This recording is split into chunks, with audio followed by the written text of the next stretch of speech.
Hi, and welcome to our next video on semantics pragmatics. This week's topic is language of thought.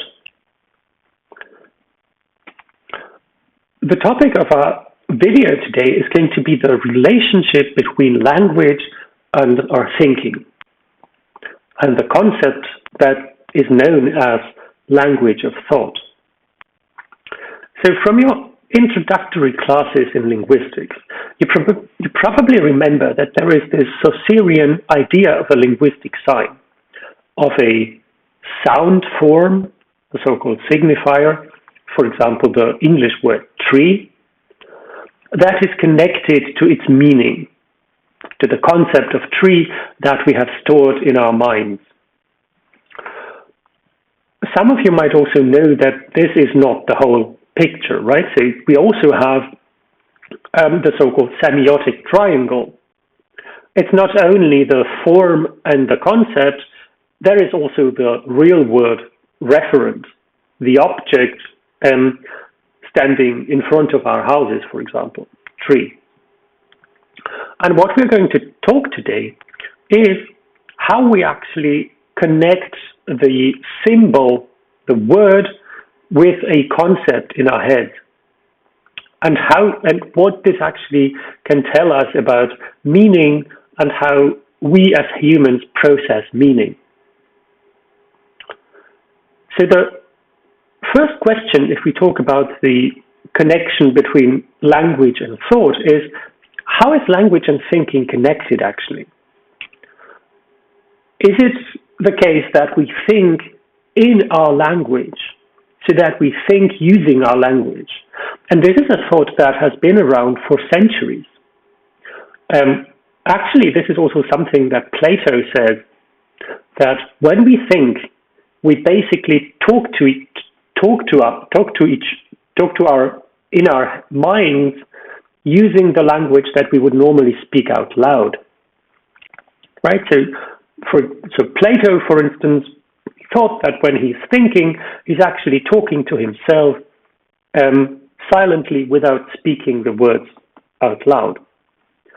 But there is also the other option, that language and thinking are two actually distinct things, or two distinct objects. They are definitely connected, but they are not the same.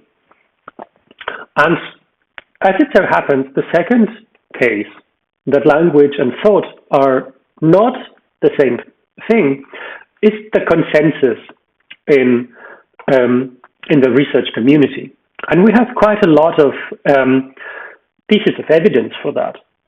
For example, we know experimentally that little babies, before they have acquired a language, they already have concepts in their head. For example, small babies are capable of distinguishing between numbers. So they already have mathematical concepts. So they are able to distinguish between one object and two objects, for instance, and also other things.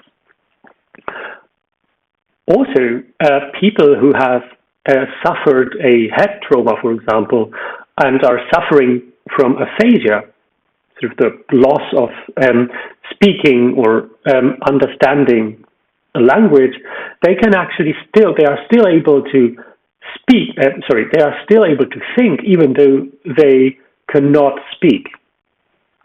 This is also the same if you, for example, if you suffer from a stroke, right? Moreover, we also know that primates, and also, in fact, many other animals, are also capable of thinking, of planning things, even though they are not able to speak. So all these things actually tell us that speaking and thinking have to be something different. And if we know that, the second question arises. So we know that language and thought are separate things. And we also know that we can think before we can speak. But how do we acquire meaning and concepts before we are able to speak? right? Remember this idea of the linguistic sign that matches form to a meaning. But now we know that we actually already have concepts before we can speak. So how do we acquire them?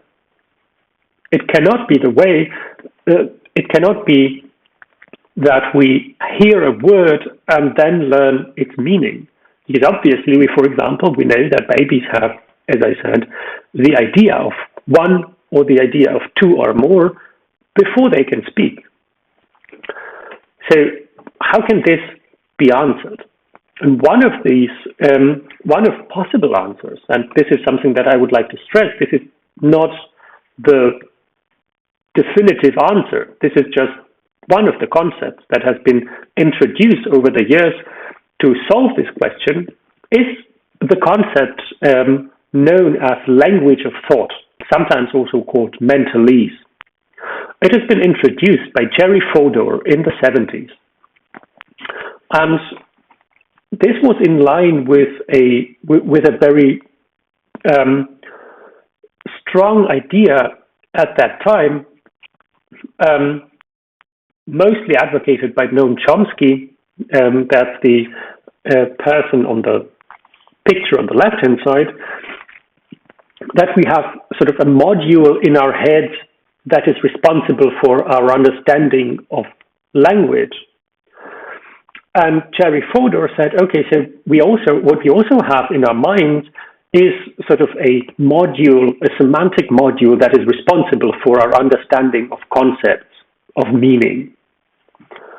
And all this thing is also connected to a very old idea that is sometimes called the modular mind, or the modularity of mind. And according to this idea, our minds are not sort of a holistic thing, but we have different modules specialized to do certain things. And among many things, we have one module for understanding language, and we have another module in our minds for understanding concepts. And but you can imagine it, and this is also something that has been used very often in the literature, sort of our minds as computers, right? So, and the same way you have different programs on your computer, our mind has different modules to do different things, right? So the same way we have Word for writing on our computers, and PowerPoint for making presentations, our mind has a module for speaking and a module for thinking. Right, so this metaphor of mind as a computer. Right, and what then our mind does is combine both of them. Right? For example, we have this simple sentence, Jane is clever. We have two concepts, right? So Jane and the concept of cleverness, and these modules combine them, and we know what the sentence such as Jane is clever means. An important thing is mentalese, this language of thought that we have in this module, supposedly, should be innate, right? So that we are born with it. And this is also something that is in line with Chomsky's idea of generative grammar and of universal grammar, right? So that human beings do not really, where they acquire languages, but they are already pre-programmed to learn them, to acquire them. But I'm not going into that discussion. This is just, I'm just stating that this is what Fodor, for example, said. Right. And the idea is that we have first, before we learn a language, we already have a language of thought, mentalese.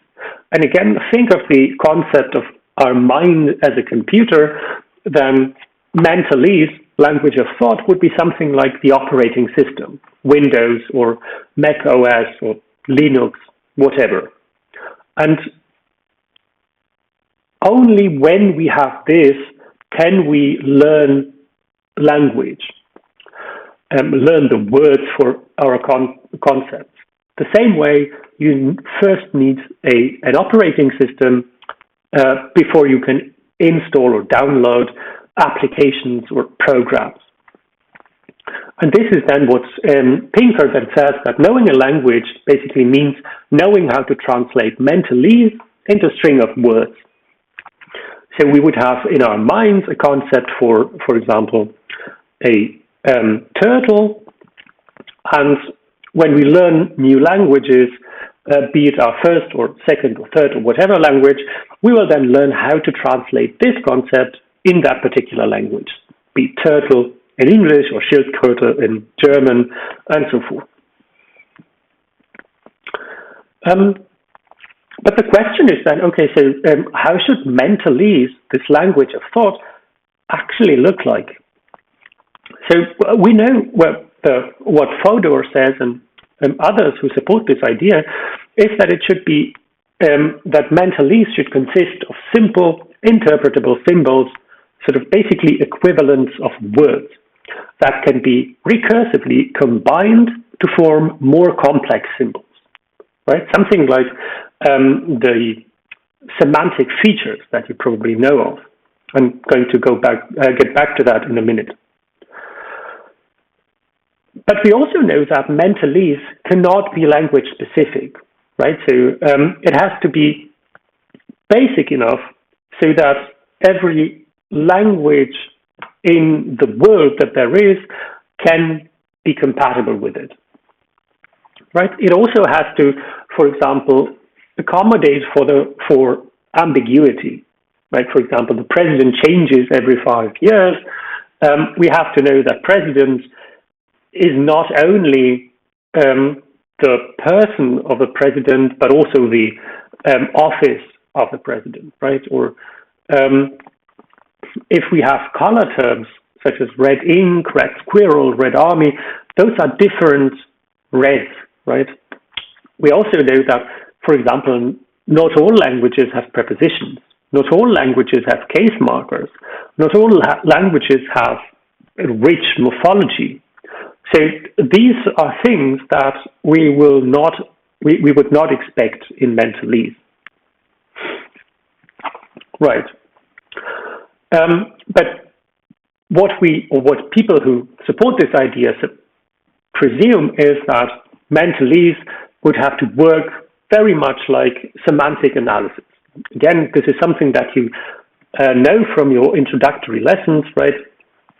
So these binary features that are used to describe meaning of lexical items, right? So, for example, the concept of a cat can be described by means of these binary semantic features. So, a cat would have the feature plus animate, so it's a living thing, but minus human, so it's not a man, plus feline, so it belongs to the family of cats, plus furry, it has fur, plus four-legged, it doesn't have 2 legs, it doesn't have no legs, it has 4 legs, and so forth.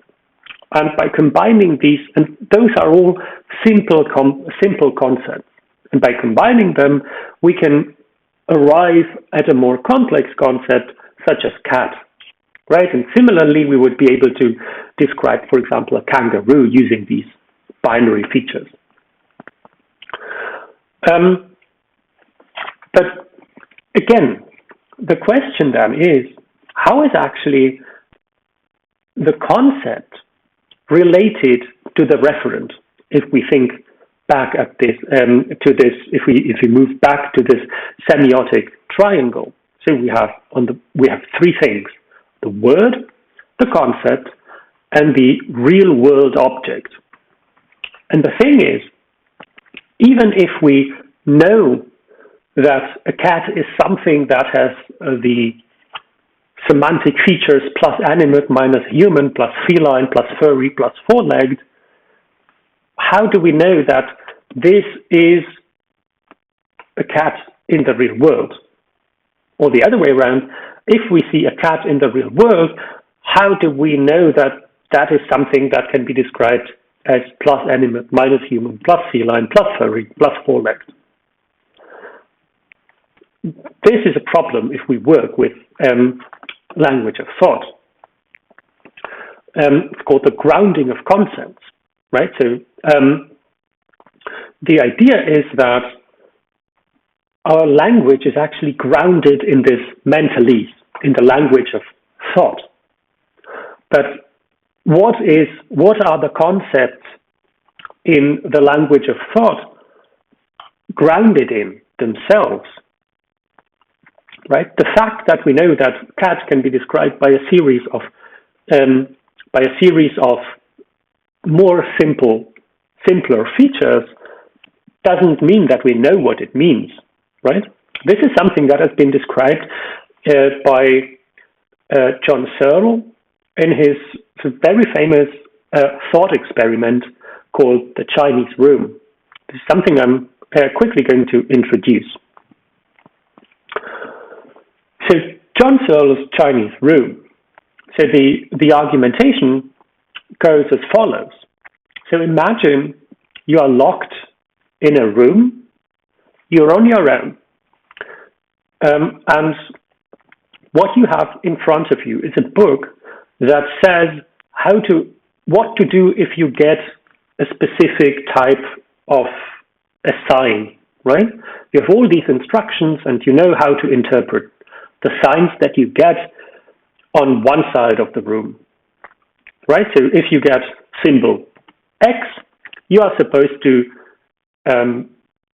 put your answer, your output, on the other side of the room, right? So there are two people standing outside of the room, and you are simply following orders that are somehow stored in the room.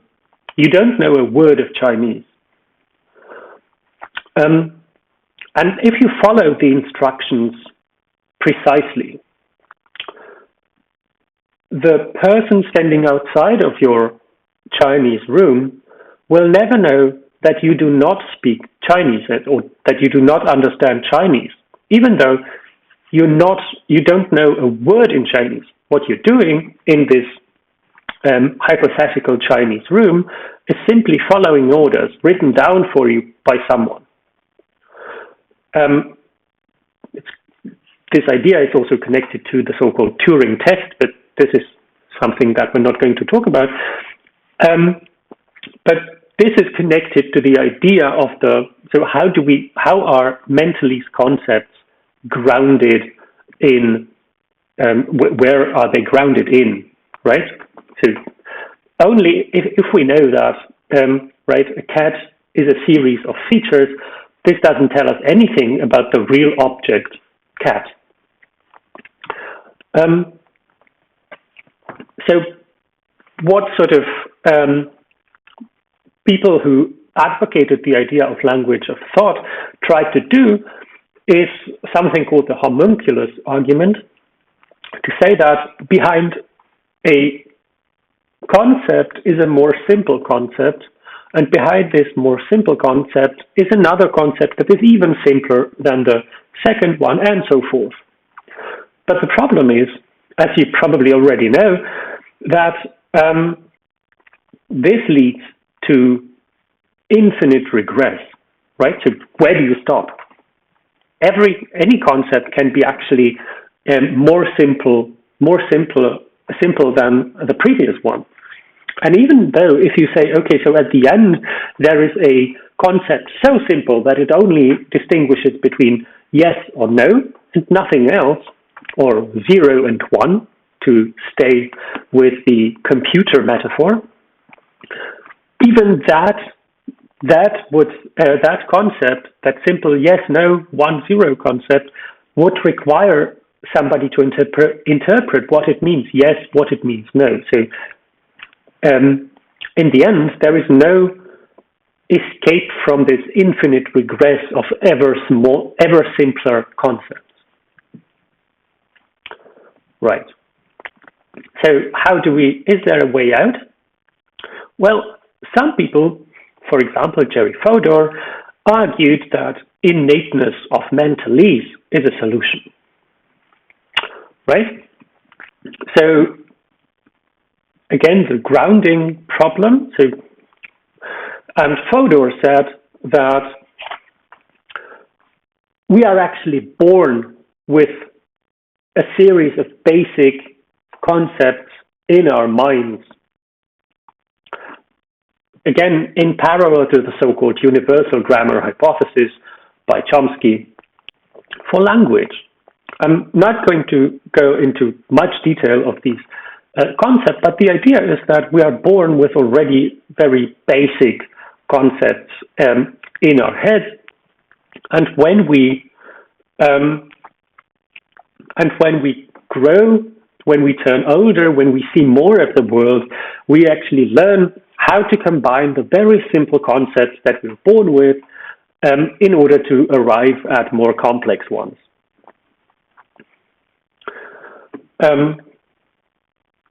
Right.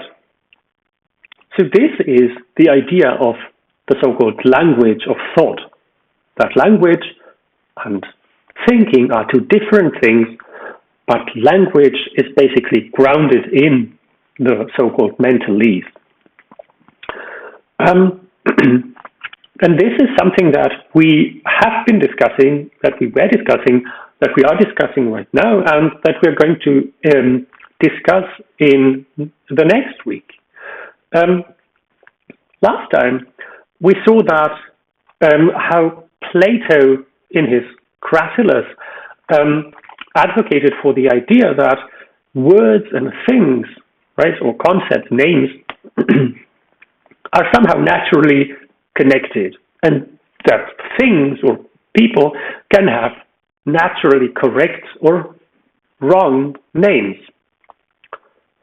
Today, we've seen that there is this idea that is called mentalese, or language of thought, right? That we are actually already born with certain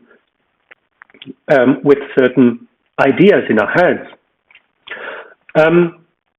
And this is not to say, again, I would like to stress this is not to say that this is a correct answer or that everybody in the scientific community agree with that. One reason why I'm mentioning this is to introduce you to this idea that there is something like that. Another reason is that there are ideas in linguistics or in philosophy that are very old and that at different times in history sort of emerge again and take a slightly different form, but the basic idea is still there, right? So we've seen in Cratylus this naturally correct words, naturally correct names, and here we see also something like that, nature, right? So there are concepts that we are born with. And next week, we're going to discuss another approach, because the idea of mentalese and language of thought has been criticized from different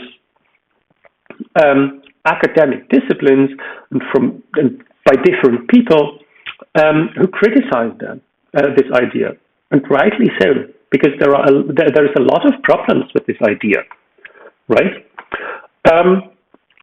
And next week, we're going to talk about another more usage-based idea, a more usage-based approach to language and its meaning, based around the concept of intersubjectivity. But more on that next week. Thank you for listening.